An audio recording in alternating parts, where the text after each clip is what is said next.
This is The Whole Truth, brought to you by the Greenville County Democratic Party. From local city councils and school boards to the South Carolina legislature and the nation, we provide a clear-eyed view of the whole truth surrounding the decisions, the policies, and the politics that have a direct impact on your family, your neighbors, and you. Hi, everyone. Welcome to another episode of The Whole Truth podcast. And today I have a very special person with me. I'm so excited he's here. It's Cody Dean. He is the Democratic challenger for Greenville County Council District 19. Cody is stepping into the arena to challenge the first-term incumbent and current council chair, Benton Blount, running in a district that covers key parts of Greenville's northwestern corridor. Cody's campaign focuses on bringing a fresh voice to the council and addressing the local issues from infrastructure to community representation that matter most to the residents of District 19. Thank you so much for being with us, Cody. Thank you for having me. We are so excited that you are here. So tell us, you're running against the current chair of county council. That is a huge undertaking. I know. But I'm so glad you're doing it. Somebody has to. Me too. What is the primary reason you decided that District 19 needs a new, fresh voice? Okay, well, as a resident of District 19, I've resided and worked in that area for the last decade. Mm-hmm. I'm really in touch with what our people need. What we need is better infrastructure, better schools, less crowding in our schools, public transportation, and not just for the public, but for our senior citizens in that area as well, is a huge bullet point for me. And I just don't believe Benton is in touch with the community like he should be. I live in the suburbs where it's real, as opposed to up on Paris Mountain, right? Oh, wow. Okay. So, and in my day-to-day employment, I am surrounded by numerous people that go to our high schools, that are in our fire departments and our schools. Sure. And through speaking with all of those individuals and representatives and through all of my volunteer work, I can tell there's a need for some change and a need for somebody that actually helps with resources that are going to make an effective change where it matters most. Sure. So you were talking about transportation, especially for seniors, but just in general, because I think the area you live in is pretty spread out, is it not? Oh, yeah. So when you say transportation, what are some ways that you've been thinking of that you can kind of improve that? Okay. Well, first and foremost, GreenLink, right? Benton Blount is actually on the board for GreenLink as well as the county council. So the fact that it's more of a footnote is surprising. And in my community, we have a broad spectrum of incomes, but we have a lot of lower income households, a lot of lower income apartments. Sure. And those people need more reliable, more consistent transportation that doesn't just stop right at the Publix at Furman. It needs to go a little further, sure. Right? Yeah. All the way down to the nursing homes that are around that way. There's assisted living facilities and stuff that I've had multiple conversations with the residents there that are like, well, I'm so glad that you're able to help get us to and from. Sure. Without this, I don't know what I would do to even get my groceries. So our constituents shouldn't be wondering, how am I going to get to work? How am I going to get my groceries? And if they are riding the bus to work, time is valuable. It's the only non-renewable resource. Right. Why are people who need their time with their family, their resources for developing themselves, spending an hour and a half, 2 hours waiting at a bus stop? Right. They could be online, getting an education, sure. or developing relationships in the community, or just spending time with their family, which is most important. Absolutely. So I really like that answer because it's very true. Our transportation system here. Have you sat in traffic? Oh my goodness. Long way to go. I love Greenville, and I'm glad everyone in the country loves Greenville, but can we get some smaller cars? Right. That's not going to happen. Like, they love their big trucks. And so, District 19 is a diverse area, like we've said already, with unique infrastructure and growth needs. What are the top 3 issues? And we kind of talked about this already, but you can go a little bit more into detail. The top 3 issues you hear from residents when you're out knocking on doors. Well, I haven't knocked on doors yet. I'm going to be getting out and doing that. But I have met at the schools and the fire departments, and I volunteer at Harvest Hope and stuff like that. And getting out into the community, as far as that's concerned, they just want representation that touches base with their real needs. Like, we have a huge Hispanic population. Sure. I have personal family ties and can relate to their needs.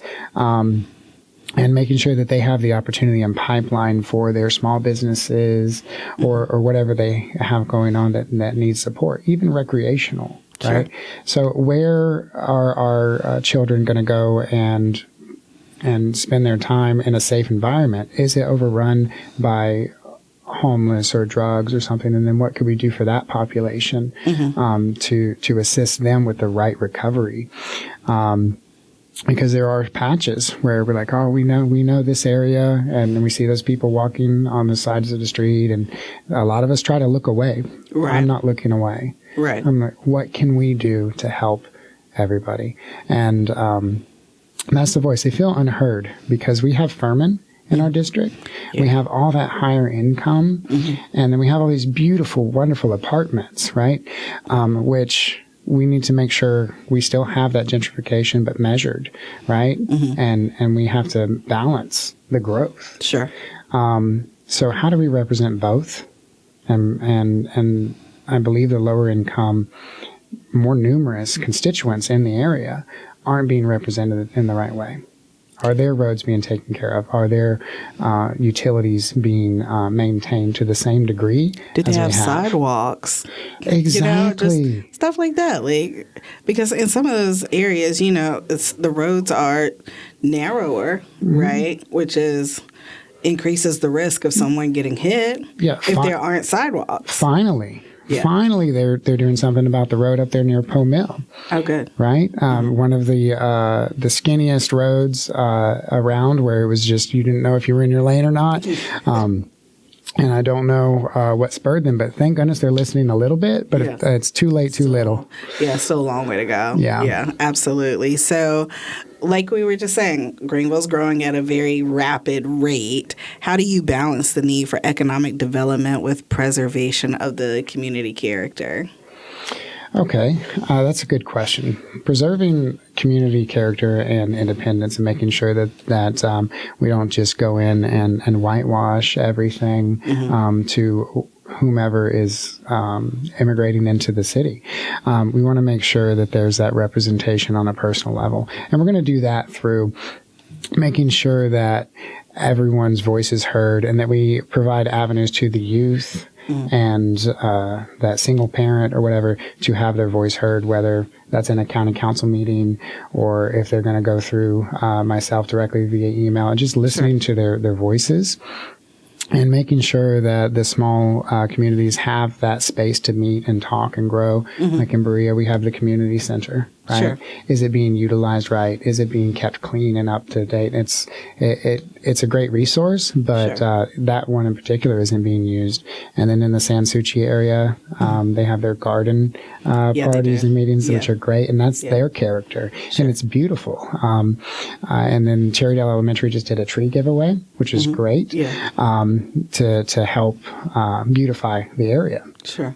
And all of those things are wonderful, and making sure that we provide the resources and time to all of those individuals to pursue their passions is how we're going to keep that character and keep that vibe in our communities so they can feel represented. So on the flip side of that, because when you're trying to preserve that, you're still going to have these big corporations who want to come in and do their thing, which will impact small businesses, right? Absolutely. So how do we kind of balance that out? Because I mean, we all want to grow, right? And we do love some of the big box chains and that kind of thing, but still we want the small businesses who are unique in character to still be able to survive, right? Yeah, so they have their purpose. Absolutely. The big box stores have their purpose, and we appreciate what they provide, and that general stability for employment, but are the wages competitive, right?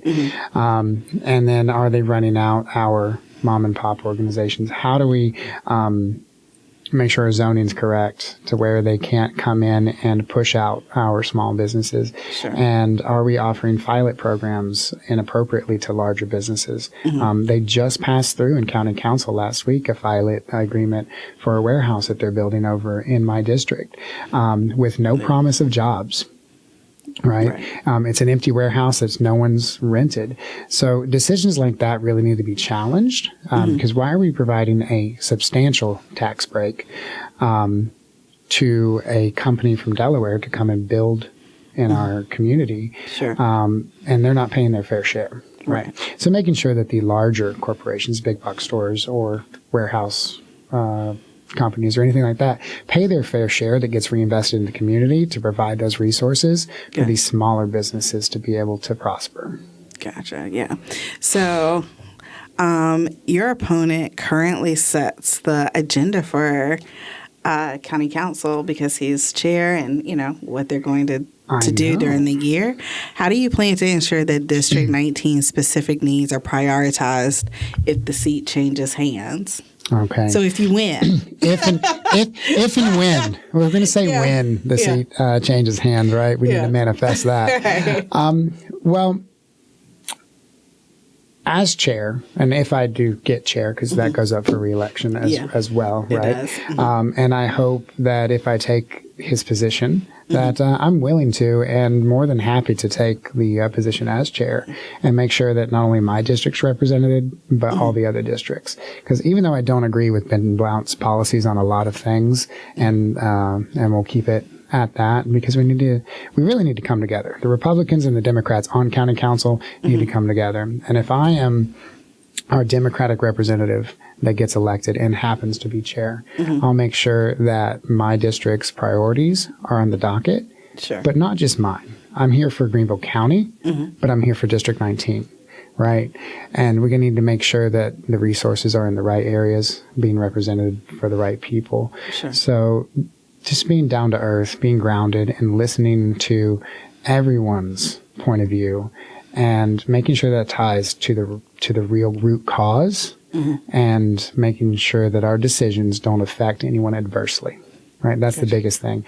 When we may have the best of intent in a decision, but we don't put enough brain power into what we're thinking about, and we have inadvertent consequences to people that we didn't even mean to hurt. Sure. So being thoughtful and being concise in our decisions. Absolutely. Well, thank you so much for being here with us today, Cody. I am looking forward to seeing you out on the campaign trail, knocking on doors, absolutely, talking to people, and let's kick Ben Blount out of the seat. That's right. Dean for 19. Let's make a change. I like it. All right. Sounds good. Thanks so much. Thank you. Bye. The Greenville County Democratic Party appreciates your time listening and watching the Whole Truth podcast. You can find us on Spotify, Apple, and YouTube. While you're there, please follow us, like or subscribe to this channel to help us spread the word. The GCDP wants to thank Michael Fishman from Day Moon Productions for furnishing the recording studio as well as providing his time recording and editing. The Democratic Party needs you to get actively involved and join us at future events. You can find out about them at multiple locations like the GCDP website, greenvilledemocrats.com, and browse the events calendar. You can also keep up with us through our social media presence on Facebook, Instagram, TikTok, X, and Threads. Look for @GVLDem. Thanks again for listening. Let's get out there and do what we can to rebuild our government into one that serves us all. Thanks.